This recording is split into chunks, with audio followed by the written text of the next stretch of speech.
What if your business could offer the kind of benefits only reserved for big corporations and keep it affordable? GTM's Professional Employer Organization, or PEO, bundles payroll, HR, insurance, and benefits all under one roof. It can be a total game changer for growing businesses. Get a complimentary consultation at gtm.com/business to learn more. Welcome to Capital Connect, a GTM podcast featuring the business leaders shaping the capital region and making an impact on our future. Conversations about growth, culture, and what it really takes to build something special in our region. And now here's your host, Kito Delgado. David, thanks for joining us today. Really appreciate you being here, and I look forward to the opportunity to connect with you. So for the audience who may not be familiar with who you are, why don't you give us a quick elevator pitch of David Dussault and P1 Solution. P1 Industries. Yeah. So most importantly, a husband of one wife and father of four. That's really important to me. It's my primary calling and purpose in life. But P1 Industries is a contract manufacturer. We're a turnkey producer of component parts that we sell into the defense industry, the power industry, a little bit into the aerospace industry. So primarily parts for aircraft carriers, submarines, power plants, gas turbines, generators, and on the aerospace side, some flight deck stuff. I started the company in 2006, hired a couple of guys, got it up and running. GE was our first client. And I've been spending the last 20 years building something pretty special with a bunch of good people. So that's my professional background. And then what about personal? I know obviously family, husband, one wife, 4 kids. I like that. You never know with some people nowadays. But are you from the capital region? Yeah. Did you migrate here? No. 4 generations of my family grew up in Schenectady, Rotterdam area. Oh, Schenectady. Oh yeah. So my great grandparents migrated here in 1908. Sorry, not 2008. And 4 generations working at GE. So lathe operators, tool and die makers. I grew up in Rotterdam, went to Mahonison High School, barely graduated. And then somehow, some way, begged my way into Union College after like 3 rejections, and finished school there after 4 years. And but I'm a local guy through and through. And anytime I try and work outside of the region, it never works out well. So I'm a dedicated capital region guy. Love to hear that. And my shout out to my younger brother, Kendo. He's a Union College alum. So What year? Knew you'd ask that. So he's 34. So whatever year that is. So 2014. Yeah, somewhere around there. Yeah. But no, and now he's in the DC area. But so you never left the capital region, I never. Shortly when I first got out of school, we worked at GE. I was on a 2-year training program, so I worked in South Carolina, lived in South Carolina for a bit. Worked out of Atlanta, Georgia, Bangor, Maine. Based out of Schenectady at that point. So most of my life spent here all the way through college and my work life, and even started P1 in 06 with some short stints with GE outside of the region. So when did you know that how did you know that, I want to start my own business? Was this your first venture, or were there multiple ventures prior to P1? Yeah, no, it's a good question. So back in the day, when I was in college, I got a job at GE my senior year. And I was working full-time my senior year, traveling for GE, working on some big projects. We were setting up a joint venture with Toshiba in Mexico and Japan. I was part of that team. And I fell in love with business. Like, I wanted to be Indiana Jones when I was in college. I was going to be a history major and wear leather jackets, the fedoras. I was going to travel around the world and discover the Ark of the Covenant and do a bunch of other stuff. And then once you get into school and you figure out that being a professor really comes with a lot of research and writing, and I hate those two things. Mm-hmm. So I figured I was going to be a professor.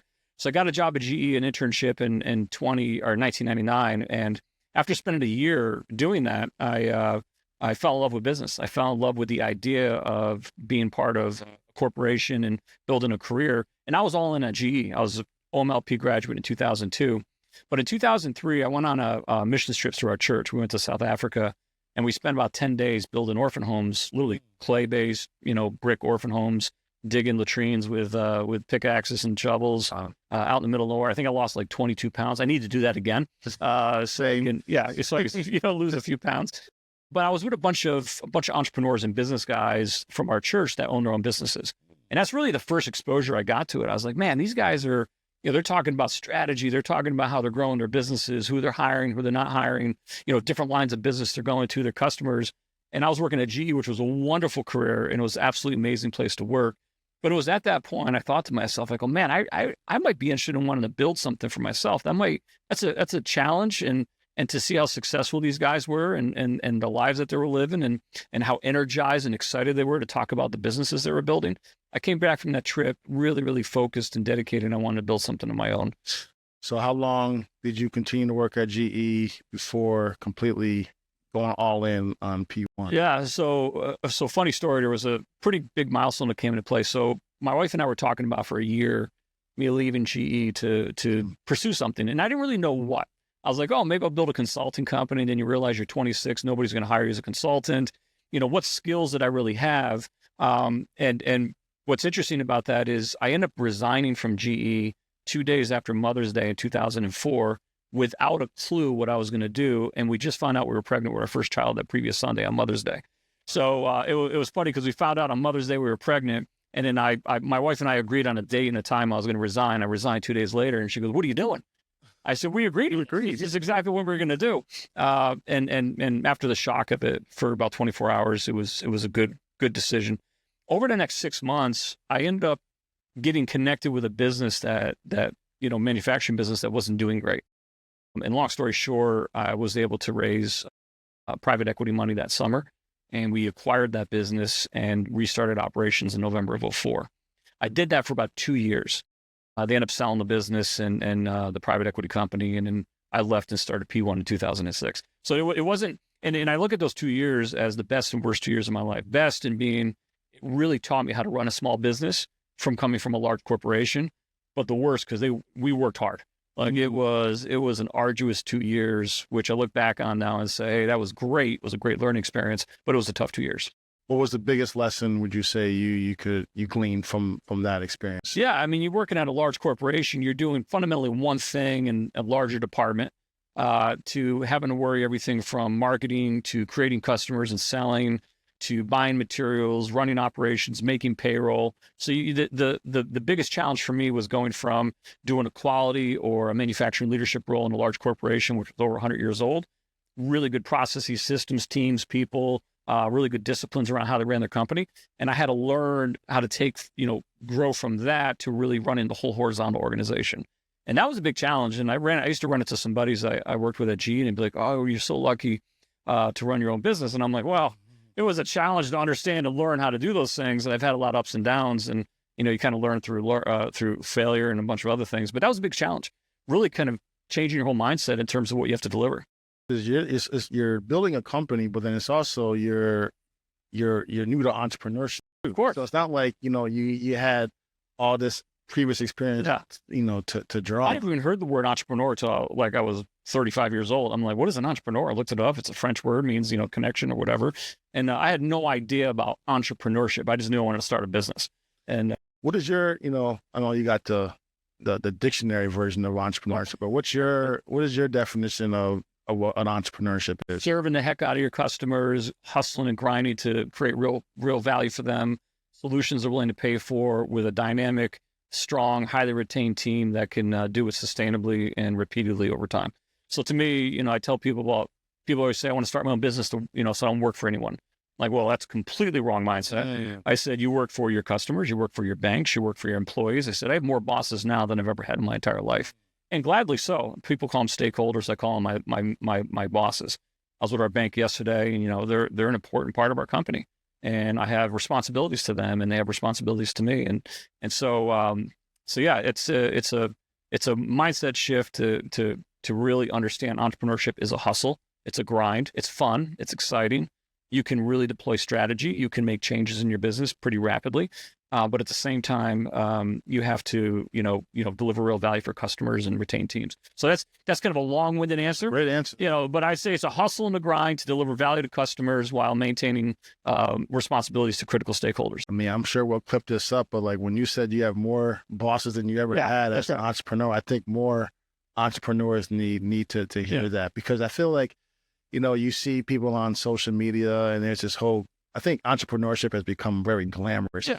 It's a celebrity lifestyle. Yeah, it seems all, but it's like, no, like you can't just wake up when you want, do what you want. You got people, especially if you have employees, are in your care. That's right. Right. So I think that's there's a stewardship element. I mean, you're responsible.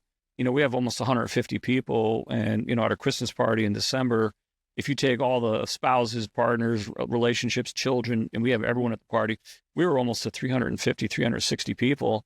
And you stand in that room at some point, you're like, man, I'm not responsible for everything, but the decisions I make, a lot of it.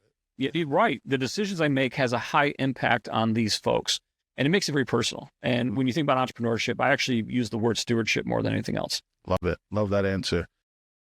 Pivot a little bit, but not too much. I saw your post, and I'm just reading here because I want to make sure I get it right here, but I saw your post on LinkedIn, in part of, trying to determine who I want to have on the show.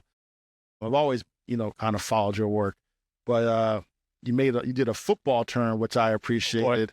You said this off season, we made some big moves, right? And you split the business into units, leadership, you expanded nationally. Yep. Simply put, what drove all? Yes, first, describe what it is that you did. Yeah. What drove that decision? Yeah, I was happy to. But it's funny. We use football language for everything. Like everything in our business. Even though, look, I wasn't the greatest athlete in the world. I played high school football. I played intramural footballs for a long time. I was never that good. That was the best bench sitter quarterback in Mohannes history. I promise you. But we use general managers all season. We actually do a draft every year. So I'll take every position in the company and we'll literally white paper it. And we'll take all the people off of every role and we'll redefine the roles based on where the company was that year. And we have draft day. And sometimes that draft day takes 2 or 3 days. Sometimes it takes a week. And we actually draft every person into every position. And that's something we do very critically. So, well, now we'll get to the, because you're speaking my love language, sports right now. Where'd you play football? I played football at Northeastern University. You're playing D1 football. A long time ago. I played, see, and I appreciate you saying the D1. Like, I look at it as it's hard making, of course, athletics, playing it. We have some coworkers. Shout out to Trevor. His son is a baseball player. Oh, it's amazing. Currently in college. But people always say, oh, D1, D2, D3. Like, I don't care what the division is personally.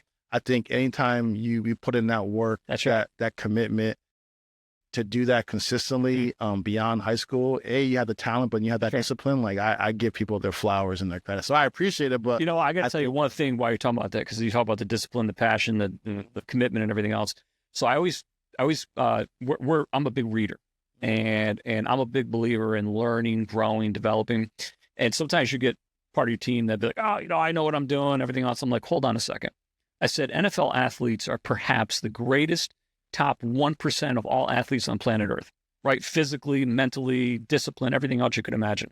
I said, every single one of them have nutrition coaches, position coaches, offensive coaches, defensive coaches, head coaches. I said, they're constantly being coached and developed to get better, faster, stronger, better footwork, how they open, how they read a defense, how they cut in front of the safety, every single thing of their life. I said, so this is your profession. If you're a salesperson, you're a flanker, right? You're a wide receiver. You're a tight end on an NFL team. You've got to be the best, fastest, most incredibly learning, disciplined, committed person at your role because you're building a career just like everyone else. And we use that language very extensively in our company. I love it. So, I could keep going, but I want to, we got like 30, 45 minutes. But no, I think this sport, I think more and more companies, it seems like you're doing it at P1, incorporating sports. Why, even though you didn't play beyond how in your words, you were the worst, player, or you're the best bench setter ever. What made you incorporate sports into your business? Yeah, I mean, sports is all about, being committed to something bigger than yourself.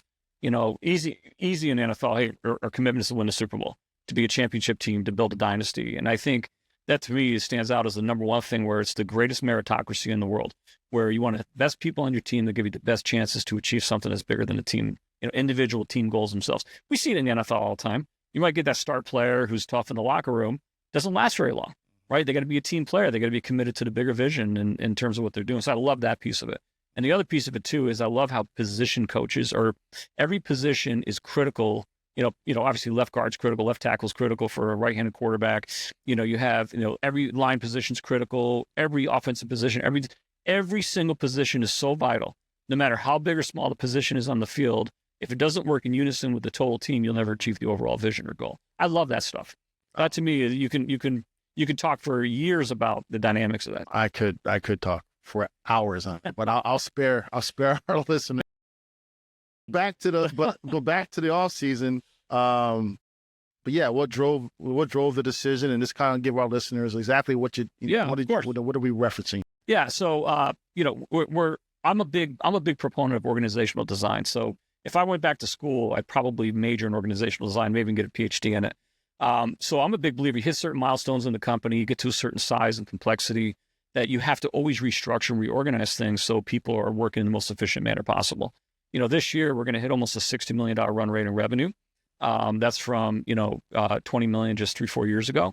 And so when you start looking at those kind of numbers and you're making pretty complex product lines for the defense industry and the power industry, it really behooves you to start looking at, hey, are we organizing our work properly? Are we, is our business structure set up for long-term success so we can continue to scale and grow it efficiently while maintaining certain levels of profitability and cash flow? So this off season, we brought a new general manager. I'm like, I'm glad, man. We started looking at the business, and the defense business has grown so dramatically for us. We have long-term contracts in Newport News now, Electric Boat, Curtiss-Wright, BAE, a number of other companies we're working with. We started looking at the dynamics around the compliance certification requirements. There's CMMC guidelines coming online for the defense industry this year that have everything to do with cybersecurity requirements and everything else. And we're moving it to a new campus, right? So we've been building a new campus for the last 14, 15 months. So we're moving from, 60,000 square feet to 108,000 square feet. And so we made a decision to split up the business into P1 Energy and P1 Defense. And in our future state, we'll have a P1 Aerospace division at some point. So we're moving physically the defense business into one building and the energy business into the other building, the larger building. And both will have the same operating system, but different disciplines around certifications, qualifications, and other requirements. So that's what drove it. So it's one thing for you to have that vision, right? But now, and you are the founder and CEO, so clearly you probably do have final say. But how did you then get buy-in from your team members? Yeah. So, we have a pretty strong staff. One thing I'm always very adamant about holding a staff meeting every Monday and making sure we're all on the same page. And the joke is I'm on like revision 68 of our organizational structure. I move boxes around, change things out, figure out how to, operations are going to work and how information flows. But we just iterate it. We just work together on it and take everyone's inputs and direction. And at the end of the day, I got the final say based on how I think it's going to work. But the team is super dynamic. They're used to that iterative style. Someone asked me the other day, one of our employees, they go, when are we going to stop changing? And I said, I have no idea. And they go, what do you mean you don't have an idea? I said, well, I've never built a $50 million company before. Have you? And they're like, well, no. And I was like, okay, well then if you have a blueprint, if you got something, some platform or architecture we can follow, I said, I'm all ears. We're on a journey doing stuff that I've never done before. I've never built a $5 million company before I did, never built a 20 million, never built a 30, never built a 40.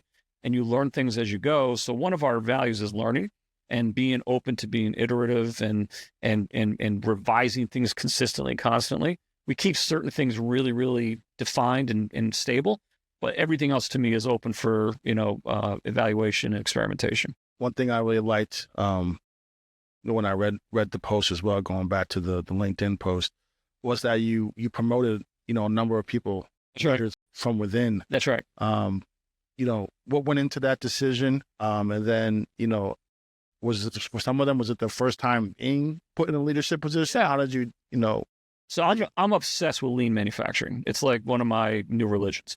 And you can ask my team anytime I get obsessed with something, I'm like, oh boy, we better get on board or the railroad's coming. Toyota's got a really, really unique approach, and lean applies to any business model, but for manufacturing in particular, it has a lot of context. And one of the things that they're a strong proponent of is developing and growing a team from within and promoting from within. So we've always been very strong proponents of that. We did it by accident in the beginning because nobody's going to come work for an early stage manufacturing company. But now we do it intentionally. So we put a lot of focus on hiring kids right out of high school, bringing them and putting them through college. We pay for their college tuition. I think we had Colony High School walking through the shop this morning, or one of the shops. So we're very adamant about building, recruiting young, training, developing, educating, and then bringing up through the organization and trying to promote into key positions. They know the culture, they know the business, they understand our operating system, they understand who our customers are, what expectations are, and to me that delivers a great amount of productivity and efficiency. Sounds like you're identifying future workers or employees at a young age. You said high school. That's quite the investment of time, money. We put it through the combine. We want to make sure that they can. We got to make sure they can run a 4.0. I don't care what your stats are. I don't care anything else. Can you run a 40? Can you catch a ball? Can you do a couple of other things? And then we'll give you a chance. Hiring the right people is tough enough. Your software shouldn't make it harder. GTM's applicant tracking tools help you post jobs, manage candidates, and find great hires faster. Capital Region businesses trust GTM to take the stress out of recruiting. Visit gtm.com/business to learn more. So before we went live, we were talking about recruiting as far as identifying talent.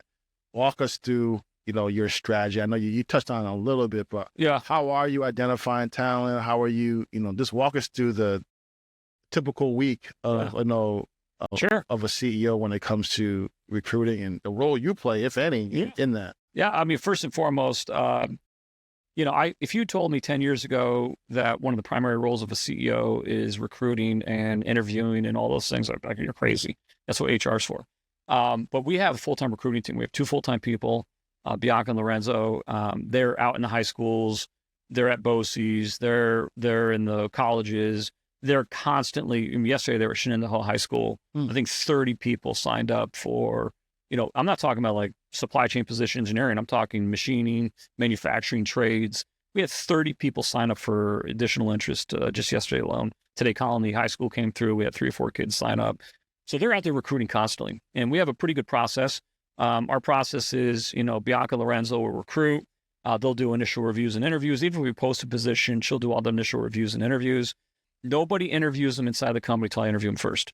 So, and I'm going to do that until we're 1,000 people. And one of the things that I'm adamant about is I am the keeper of the culture.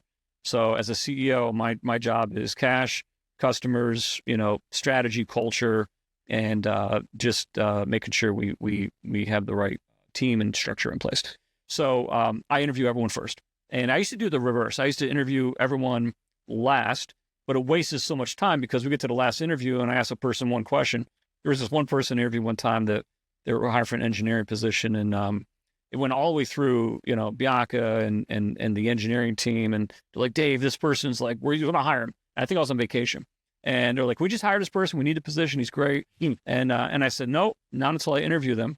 So I get back, and everyone's sitting in the room, and I'm interviewing a person, and I don't ask normal questions. Like they're all. I'm gonna get to that. They're all questions. I want to be worse talking to someone in HR. Yeah. So come on. So I asked the off-the-shelf questions. So my first question to this candidate, I told him, I said, look, when I interview, I don't care about your competency. I don't care about your resume. I don't even look at the resume. I don't care about your resume. I don't care what school you went to. I don't care what your GPA was. Matter of fact, if your GPA, the only thing I do care about is it's too high. I wonder why. Did you not have a life? Did you whatever? So anyway, I came in, I shook this gentleman's hand and I said, what is a dream day at work for you? He said, a snow day. And I said, okay, all right. I'm going to give you 30 seconds to rethink your answer. I said, what is a dream day at work for you? And he said, a snow day. I go, why? He goes, because I don't got to work and I can go snowmobiling all day. And I shook his hand and said, thank you very much for coming. You're not hired. And he goes, what do you mean? It was only maybe 3 minutes. I go, dude, you bombed the first question. Yeah. I'm like, if you asked me what my dream day at work would be, I'd be like, man, I come in, I have a cup of coffee, my team is rocking and rolling, we crush the day, we got some fun, good things happen, we have a great lunch. There's a lot of things you can answer that question. Sure. I mean, BS me. Yeah, do something. Give me some effort. If you can't even BS me, if somebody BSs me really well and I'm really moved by their BS, I'd be like, dude, you BS me? I said, but that's really cool, you're hired. If you could pull that off in an interview, that's pretty cool stuff. Yeah. So I always interview one of them first. That's interesting. Because I want to make sure they're a fit. And when I'm talking about a fit, I'm talking culturally from a values perspective. I don't care about their competencies. I don't care about their resume. I don't care about their background. I care deeply about what they believe in terms of work. They'd be diligent. Are they learning? Are they growing? How do they approach failure? I want to know how they work in a team dynamic. First question I always ask people, tell me about who's your previous boss, your manager. Who'd you report into? Josh. Okay, tell me about Josh. Oh, Josh is a jerk. Thank you. Have a good day. Enjoy your time. We're moving on. So I'm very, very careful about interviewing people for fit, form, or for fit, and then downstream they can look at function and form. So why are you so big on culture? I mean, I know it's a pretty general question. I mean, I have my beliefs on why culture is so important, but I'm just curious, At culture, you can have every productivity tool in the book. You could be using Six Sigma lean manufacturing. You can have every strategy you want, every textbook on anything, how to build productivity and drive growth and everything else. If you don't got people that believe in it and people that enjoy coming to work, it's for nothing.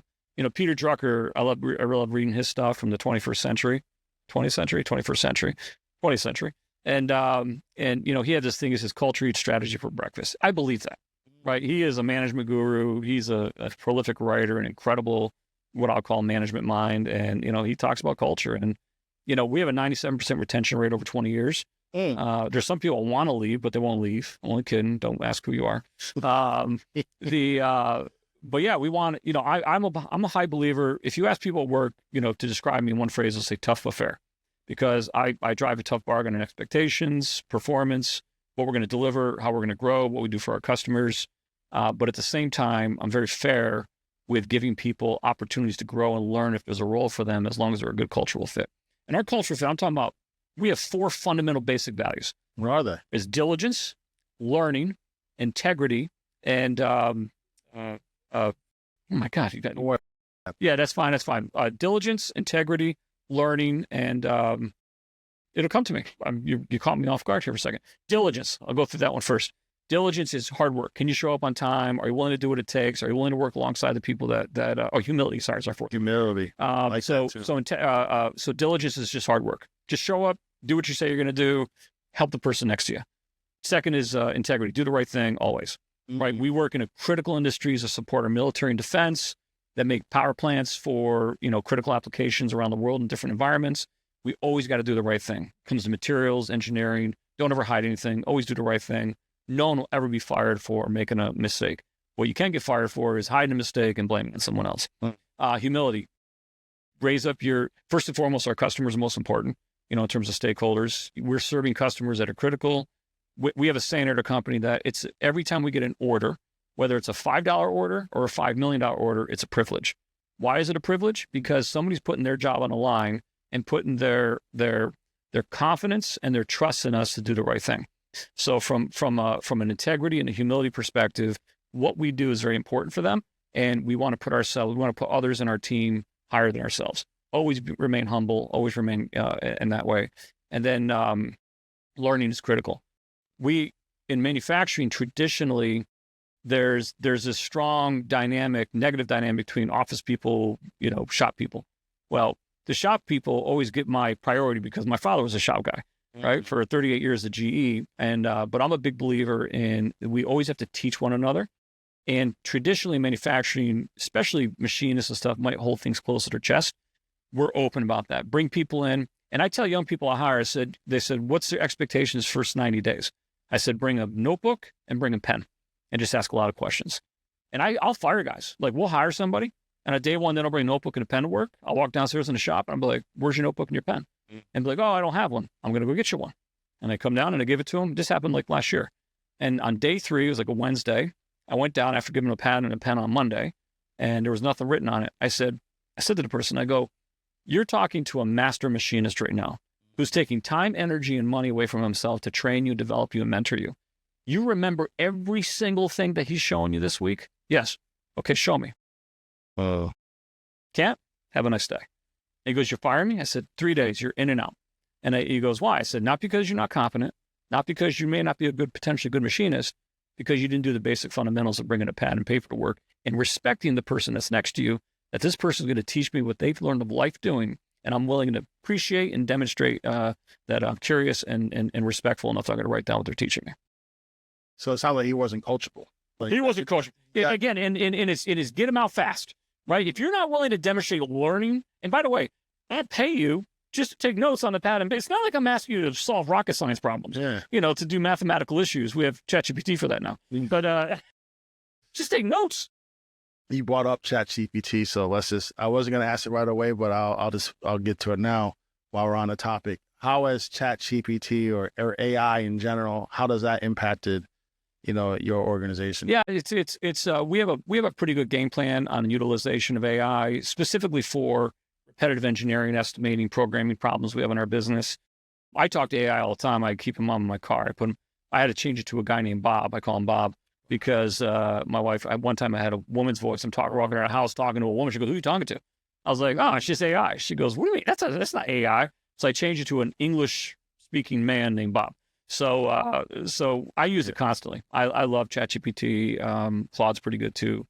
But we're in the process of designing a new upgraded operating system for our business using AI agents at critical moments to help, administrative and bureaucratic processes. One thing I want to go back on, because I thought it was fascinating, and I didn't want to just be glossed over. Sure.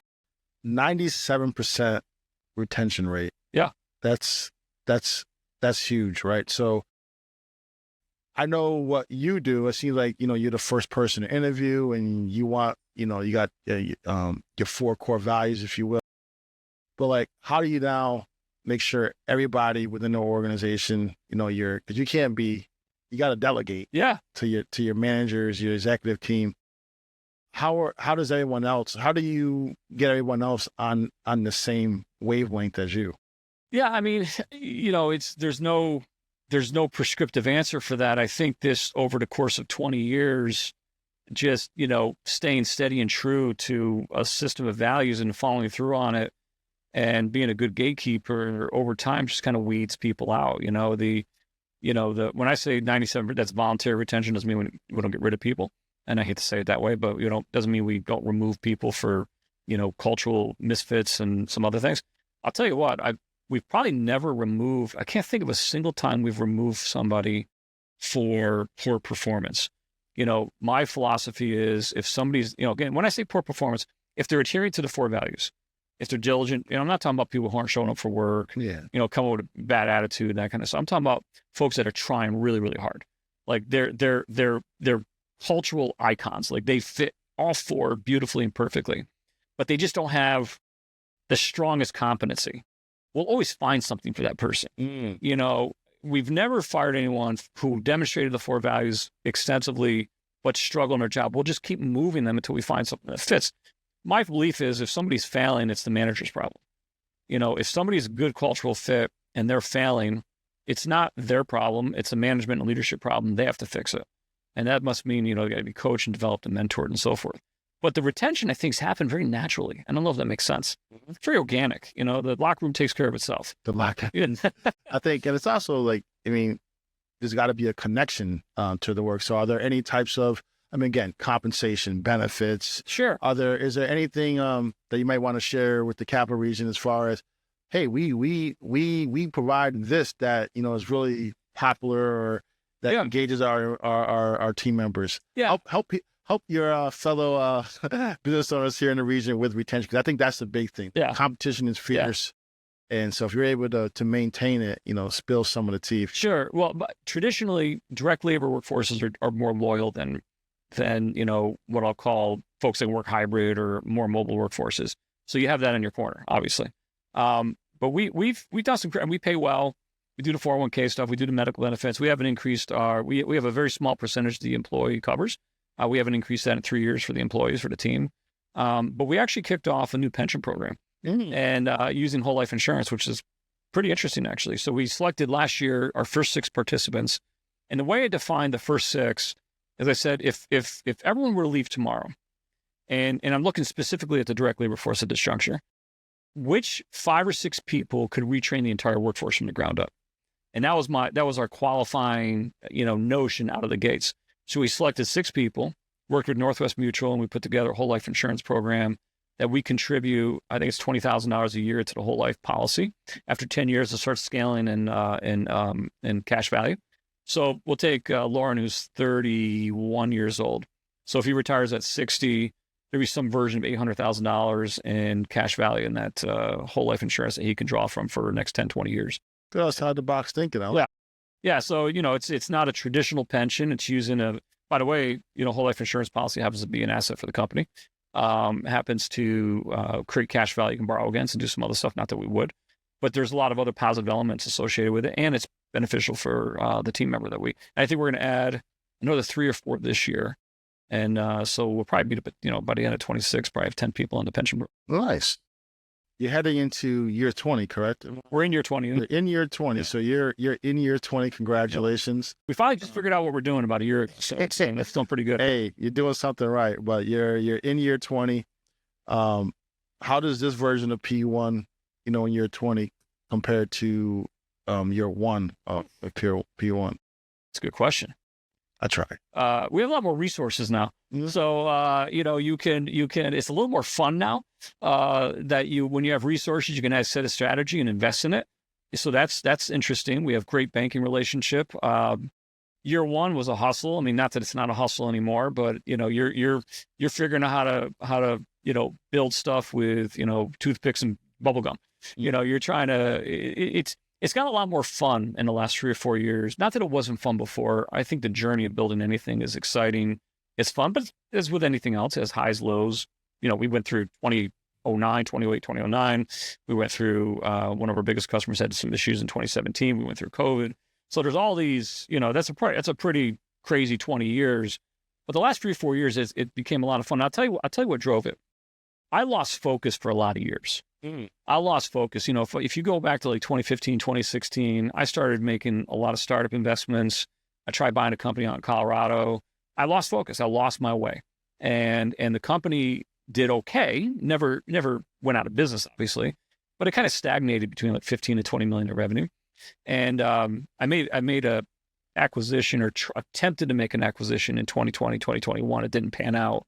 But I spent like 20 weeks of my life working on that, and we lost a lot of money. We lost millions of dollars on this deal. And I remember going through that whole ordeal in the end of 2021. And I started doing some research. I'm a Christian guy, so I started reading the Word and trying to figure out, what's my purpose. And I'll never forget, I had this notion, this thought that came to me, and it's like, Dave, you grew up in Schenectady, you went to high school in Schenectady, you met your wife in Schenectady, you go to church in Schenectady, you went to college in Schenectady, you started your business. Maybe you're called to Schenectady. Maybe you really shouldn't go outside of that purview and really just kind of dial in. So I developed this concept called work the land. And I believe we're all given a piece of land that we're supposed to work and really just steward it well and cultivate it well. So, and then I hired a CEO coach at the time, and he asked me a question. He goes, tell me about the last 4 or 5 years of your life professionally. So I did. And so after I told him these stories, he says, look, I'm going to tell you something no one's ever told you. And he goes, what? He goes, you're the worst investor in American history. He goes, do not become a hedge fund manager. Do not, go into the financial industry. He goes, but you're a great manufacturing leader. He goes, what if I could tell you that your business could double in the next 3 years if you just focused? And he goes, would that be exciting? I'm like, yeah, that'd be very exciting. He goes, what if I told you it could double again 3 years after that if you just focused? And I said, that'd be super exciting. And guess what? He was right. So I took everything off my plate. I removed myself from every CEO roundtable, every, entrepreneur organization, every board except for my church and for our company. And I just said, I'm going to dial in and focus. And I owe it to our employees. I owe it to our customers. I owe it to our bank, and to make sure that I'm dialed in and focused and working hard. So that was a big thing. Yeah, that was big. That was a big, because sometimes as an entrepreneur, you see the shiny object, you think you got to diversify in certain ways. And that was a big moment for me to really dial in and focus. That's a great lesson. And now I want to give you an opportunity, get you out of here on these 2 questions. What piece of advice would you give? I mean, you kind of gave it, but that's what you received. I'm going to give you an opportunity. Yeah. I mean, what piece of advice would you give somebody who is looking to, to go into entrepreneurship, start their own business? What's the best piece of advice you can give them? Yeah, at the end of the day, you're only as strong as the team that works with you. And, it's amazing the number of leaders I'll meet that they view their teams as strictly a set of resources that can be replaced. To me, I'm a deeply loyal person. I think if you can build deeply loyal, both ways relationships, and that means when times get tough, you having to give up some things to make sure they don't have to. So I'm a big believer in that. I'm a big believer in, build a team, be loyal to the team, and let the, and vice versa, let the team be loyal to you. That to me, got us through some tough days. 2017 went through a tough time. And I'll never forget, I was scared to death to face the team and tell them the tough time we were going through. We all had to share in a little bit of reduction in order for us all to survive and get through a tough season. And I was kind of depressed over the course of the weekend, and I couldn't get out of bed. And guy that started the company with me, Tony Leone, he's 68 years old, lives down in Greenville, still works for us. So he brought me to breakfast on Monday morning, grabbed me by the shirt, and he says, "You need to lead us." He goes, "We're here with you. We'll help you get through this, but you have to communicate with us. You have to." And I learned that moment that when you have a loyal team, so I stood up in front of the team that morning and said, "Look, stuff's tough. We're going to get through it together." And everyone rallied. And that demonstrates to me, any young entrepreneur, you got to build a tight, loyal, dedicated team, but it goes both ways. When times get tough, you got to sacrifice for their well-being. And when times go tough for you, they'll sacrifice in order to come to your, that's the biggest thing for me. Love it. Great advice. Loyalty goes a long way. It does. But I like how you said it's two ways. It's two ways. It's not always the one way. It's two ways. I think a lot of people don't think it's. Yeah. I'll tell you a quick story about that. Yeah. Just off the. We had an employee who's been with us since 2007. I went through a tough time. Was hospitalized for something. Married. They're a little bit on the older side, and he was going to be out for an extended period of time, and I didn't know how long it was going to be, and I called his wife and I said, "Hey, can I meet with you?" And she thought it was kind of strange, but she came in to meet with me, and I sat her down and said, "Look," I said, "I don't know how long your husband, I want to mention names. I don't know how long your husband's going to be out." I said, "But we're going to pay him, no matter if it's a year, 2 years, or 3 years, no matter what it takes to get him back on his feet. Because the last thing I want you worrying about are medical bills and making ends meet while your husband's not working." I said, "He's always been there for us. It's our turn to be there for you." I don't tell you that story to boast. I tell you that story because it has to go both ways. When life sucks sometimes. Life's hard. Life is going to throw, curveballs at you. Life's going to, you're going to have people that have drug addictions and alcohol problems and, broken up marriages and kids that are rebelling and people that die and a lot of other things. It's our responsibility as good stewards of organizations to come to their needs and to take away as much stress and pressure from their life for as long as we can, because they're willing to do that for us at the same time. No wonder you have a 97% retention rate with your employees, and you guys continue to grow and thrive. It's been a privilege, connecting with you. Thank you so much. And got one more ask of you, if you will. Who is the next business leader, entrepreneur we should have on the show? But before you name him or her, the one caveat is you have to help connect us. Yeah. So who should that person be? That's a good question. Ryan Hungershafer. You know Ryan? Oh, they're building a business, man. They got some great things going on. Let them know, let the people know who Ryan is. Ryan's been my Northwest guy. People say, they spun out, him and Dan and Peter spun out and built their own business, and they're scaling towards $1 billion in assets under management, which I think is incredible. They're doing it under the auspices or the covering of Northwest Mutual, but they're building a great business with high retention rates of clients and customers. And Ryan's an athlete. He played football at Siena, and his brother played lacrosse there as well. But I think he's a great example of just a humble, hardworking guy that just puts clients first, and they're building something special. So, and now you get the privilege of making it happen. Let's get him up. That's great. You got it. No problem. Podcast and connect us. I mean, I already know him, but connect us, and I look forward to interviewing him. But David, appreciate you, my man. Yeah. And we were talking offline before he came out. Join me in congratulating David. He got his first hole-in-one. For 25 years of golf. I don't think I'm ever going to play again. I think I hit the peak. So good stuff. But David, appreciate you, man. Yeah, appreciate it. You're a good one, and good luck with everything. Thank you. First impressions matter, even before day one.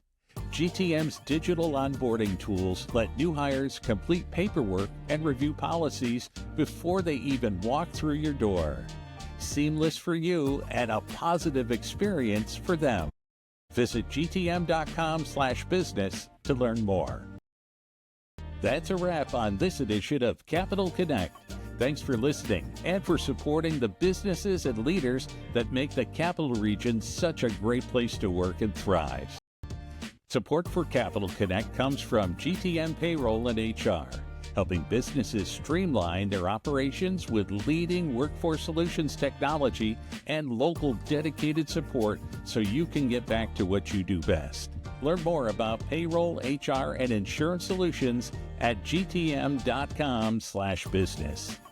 We release new episodes every week, so subscribe to the podcast to catch our next episode. We'll see you next time.